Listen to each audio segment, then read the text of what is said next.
सभी लोगों को नमस्कार। आज हम अपने तीसरे वीडियो में ये जानने की कोशिश करेंगे कि मानचित्र का अनुमोदन कैसे करते हैं, यानी मैप का अप्रूवल। तो सबसे पहले उसके लिए हम लॉगिन कर लेते हैं और लॉगिन करने के लिए सबसे पहले हम अपना यहाँ पे यूआरएल डाल लेते हैं। उसके बाद हम आपको पहले ही बता चुके हैं कि लॉगिन कैसे करते हैं, तो मुझे लगता है कि आप सब लोग लॉगिन करने में सफल रहेंगे। और उसके बाद हम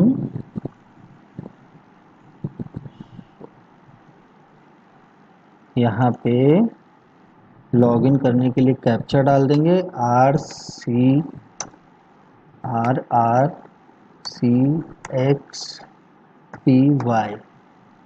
उसके बाद हम प्रवेश करें पे क्लिक कर देंगे।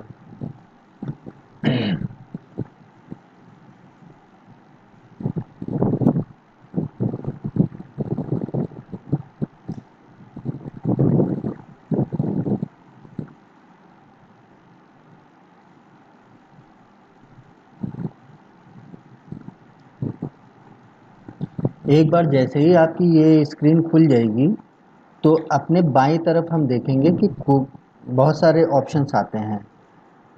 तो हम आपको थोड़ा सा जूम करके भी दिखाते हैं। जैसे पंजीकरण में जाके हम लोगों ने करदाता का पंजीकरण किया था ना, आपको याद होगा। उसके बाद अभी हम लोगों को देखना है कि मानचित्र का अनुमोदन कैसे करते हैं। तो यहाँ पे देखिए ये एक ऑप्शन आ रहा है मानचित्र स्वीकृति का। तो मानचित्र स्वीकृति पे क्लिक करेंगे और पहला ऑप्शन आएगा इसमें मानचित्र अनुमोदन। इस पे हम जब क्लिक करेंगे तो एक ये स्क्रीन खुलेगी, एक फॉर्म खुलेगा जिसकी सहायता से आपको अनुमोदन करना है। इसके लिए हमें क्या करना है कि सबसे पहले एक हम न्यू ऑप्शन पे क्लिक करेंगे। ये जैसे ही क्लिक करेंगे, अब हमें क्या है कि यहाँ पे जेड पैन भरना होता है। ठीक है, जेड पैन किसका होता है? जिस करदाता का पंजीकरण कर चुके हैं या फिर जो भी उनके पास जेड पैन होगा, उनका हम जेड पैन डाल देंगे करदाता का। या फिर जो भी व्यावसायिक आपके पास आए हैं उनका अगर मानचित्र का अनुमोदन करना है तो उनका जेड पैन हम यहाँ पे डाल देंगे। जैसे अभी मैं किसी व्यवसायी का जेड पैन डाल देता हूँ। जैसे ही हम ये जेड पैन एंट्री करेंगे वैसे ही यहाँ पे दिखेगा इनका नाम और इनके पिता का नाम यहाँ पे दिखने लगेगा। अब यहाँ पे हमें आवेदन की तारीख भरनी है। आवेदन की तारीख भरनी है कि मतलब किस डेट में उसने अपने मैप को अप्रूव कराने के लिए अर्जी डाली थी, मतलब एप्लीकेशन दी थी। तो वो डेट हम डाल दीजिए। जैसे मान लीजिए उसने पिछली 20 तारीख को अपनी एप्लीकेशन डाली है, तो वो डेट हम यहाँ पे फिल कर देंगे। फिर उसके बाद आता है वैधता की तारीख। अब जब मानचित्र बनेंगे तो ये मानचित्र कब तक ये वैलिड है वो डेट हम डालेंगे। तो वो मानचित्र में लिखा होता है तो वही डेट हम यहाँ पे डाल देंगे। जैसे मान लीजिए 3 साल के लिए वैलिड है तो हम यहाँ पे वो डेट यहाँ पे डाल देंगे।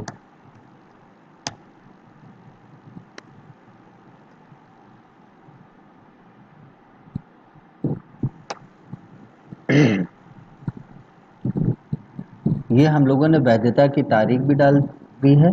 उसके बाद आता है मानचित्र का प्रकार। अब मानचित्र का प्रकार जो है, मानचित्र का प्रकार, इसमें जब हम चयन पे जाएंगे तो हम आप देखेंगे कि इसमें 3 ऑप्शन शो हो रहे हैं। एक आवासीय एवं शैक्षणिक, दूसरा व्यवसायिक और तीसरा भूमि की प्लॉटिंग। तो अभी मान लीजिए जो व्यवसायिक हमारे पास आया है और अपना मानचित्र अप्रूव करवाना चाहता है और वो मानचित्र अपना व्यवसाय के लिए अप्रूव करवाना चाहता है, तो हम उसका व्यवसायिक सेलेक्ट कर लेंगे। अब आप देखेंगे कि इसमें ये ये फॉर्म खुल गया है।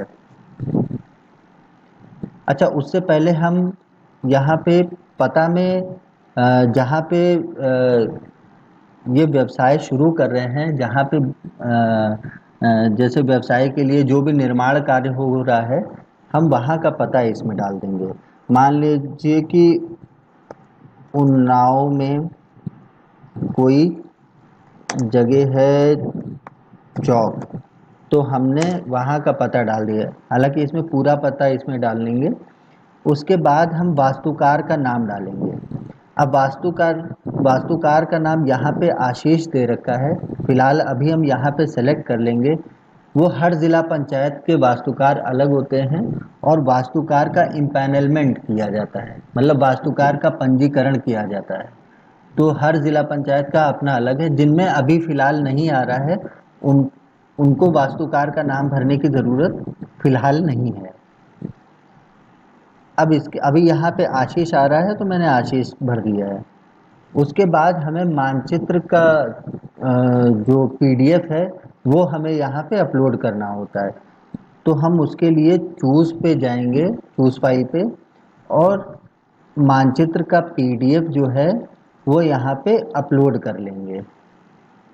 ये हमने अपलोड कर लिया है। अब क्या है कि इसमें बहुत सारे एक ऐसे ऑप्शंस आते हैं जो व्यवसायी ने आपको मानचित्र के अप्रूवल के लिए दिए होंगे। इनमें बहुत सारे ऐसे डॉक्यूमेंट्स आते हैं जो आपको दिए होंगे। तो व्यवसायी ने आपको अगर मतलब जो जो भी और डॉक्यूमेंट्स दिए हैं, उन डॉक्यूमेंट्स के आगे हमको क्लिक कर देना है। जैसे मान लीजिए आवेदक ने, यानी जो व्यवसायी आपके पास आया है मानचित्र अनुमोदन के लिए, वो उसने आपको आवेदक द्वारा दिया गया प्रमाण प्रार्थना पत्र दिया है, शपथ पत्र दिया है, उसके बाद आधार कार्ड दिया है, पैन कार्ड दिया है, साइट की फ़ोटो 2 प्रति में भूमि संख्या तथा क्षेत्रफल दिया है, और उसके बाद कुछ भी रजिस्ट्री के कागज़ दिए हैं, या फिर नजरी नक्शा दिया है।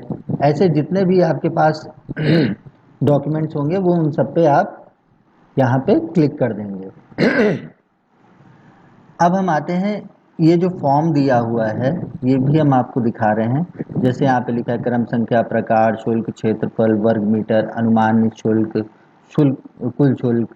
तो यहाँ पे ओपन एरिया, ये शुल्क में जो लिखा है ना, ये आपने जो भी रेट्स दिए हैं उसी हिसाब से यहाँ मेंशन किया गया है। फिलहाल अभी जिसका मैं एग्जाम्पल ले रहा हूँ उसमें ये मेंशन है। तो आप ओपन एरिया का जितना भी वर्ग मीटर है आप यहाँ पे मेंशन कर देंगे। जैसे ओपन एरिया आपके पास है 250 वर्ग मीटर। कवर्ड एरिया जो है वो आपके पास है 500 वर्ग मीटर।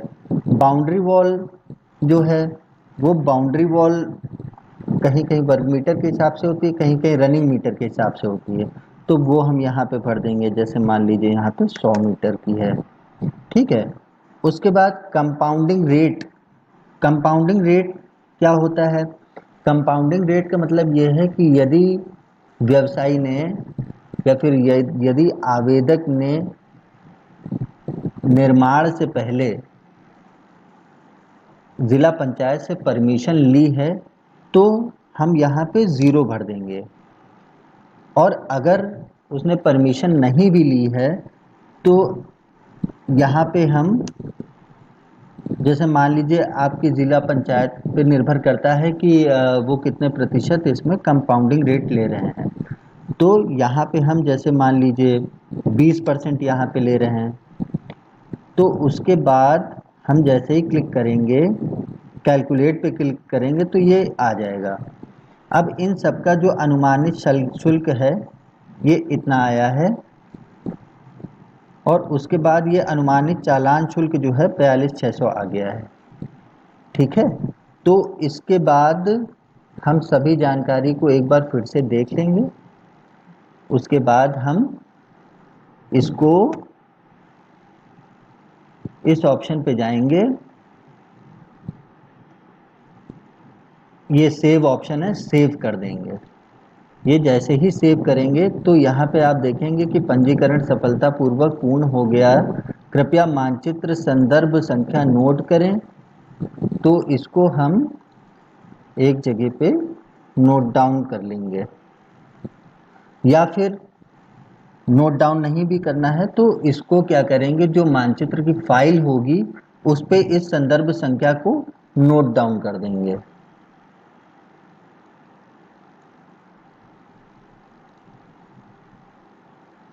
अभी क्या हुआ है कि अभी जो है ये आपका संदर्भ संख्या बन चुका है। अब इसका सत्यापन करना होगा, और सत्यापन करने का अधिकार जो है वो कार्य अधिकारी, कर अधिकारी और अपर मुख्य अधिकारी के पास में होता है। तो अगले वीडियो में हम आपको बताएंगे कि जो अभी हम लोगों ने संदर्भ संख्या प्राप्त किया है, तो ये सत्यापन करने के बाद इसका कैसे क्या करते हैं। तो तब तक के लिए धन्यवाद।